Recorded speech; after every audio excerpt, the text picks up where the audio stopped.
বাড়ির কাছে এইটুকু করতে আমার এত টাকা যে কিভাবে খরচ হয়ে গেল আমি তো বুঝতেই পারলাম না। দেখেন হিসাব কিতাব সব ঠিক আছে কিনা। এই জায়গা যা দেখলাম তাতে মিস্ত্রি তো অনেক টাকা নিয়ে ফেলেছে আপনার কাছ থেকে। মিস্ত্রি যে কয় টাকা চাইছে আমি সেই কয় টাকাই তো বিল দিছি। বেশি নেছে না কম নেছে এটা তো আমি বুঝতে পারি নাই, কারণ আমি তো এর আগে বাড়ির কাজ করাই নাই। আরে মঞ্জু ভাই, মিস্ত্রি তো আপনার পুরো বাস দিয়ে দিছে। আপনি কোন মিস্ত্রি দিয়ে কাজ করাইছেন ওরে ফোন দিয়ে ডাকেন, ওর সাথে কথা বলে দেখি। আচ্ছা, ফোন দিয়ে ডাকতেছি।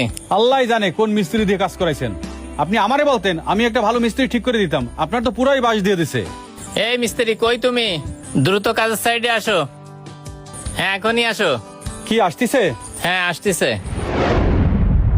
শোনো, তোমারে ফোন দিয়ে ডাকার কারণ হচ্ছে তুমি তো এই জায়গার সব কাজ করছো। কয় টাকা কি বিল নেছো না নেছো সেই ব্যাপারে আমার ভাই তোমার সাথে একটু কথা বলবে। জি বলেন, কি বলবেন? শোনো, আমি তো এখানে সব হিসাবেই দেখলাম। তা তুমি এইটুকু কাজের জন্য মিস্ত্রি বিল এত টাকা নেছো কেন? মিস্ত্রি বিল তো আমি বেশি নিইনি। আগের থেকে ওনার সাথে যেভাবে কন্টাক্ট হয়েছিল সেই অনুযায়ী যে কয় টাকা বিল হয় আমি তো ওই কয় টাকাই নিছি। এই তুমি তো শুরুতেই রেট বেশি করে ধরিছো। উনি না হয় নতুন মানুষ, উনি বোঝে না। আমি তো নিজের বাড়ি শ্বশুর বাড়ি মিলাই জেলে 3-4টে বাড়ির কাজ করাইছি। কোন জায়গা কত টাকা রেট সেটা আমি ভালোই জানি। তুমি এত বেশি বেশি রেট ধরিছো কি জন্য?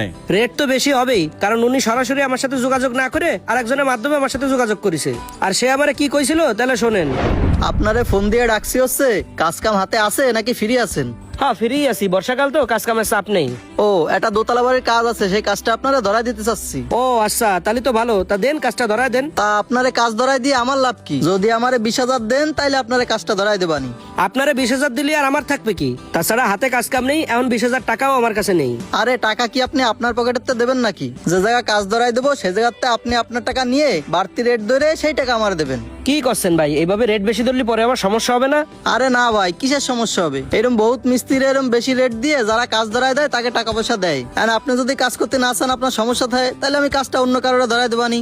না না ভাই, কাজটা আমারই ধরায় দেন। আপনারে 20,000 দেওয়া লাগবে তো, ওটা আমি দিবানি, সমস্যা নেই। আচ্ছা ঠিক আছে, এখন আমি ব্যস্ত আছি, আপনারে পরে ফোন দিয়ে মালিকের সাথে কথা কওয়াই দেবানি। আচ্ছা ঠিক আছে।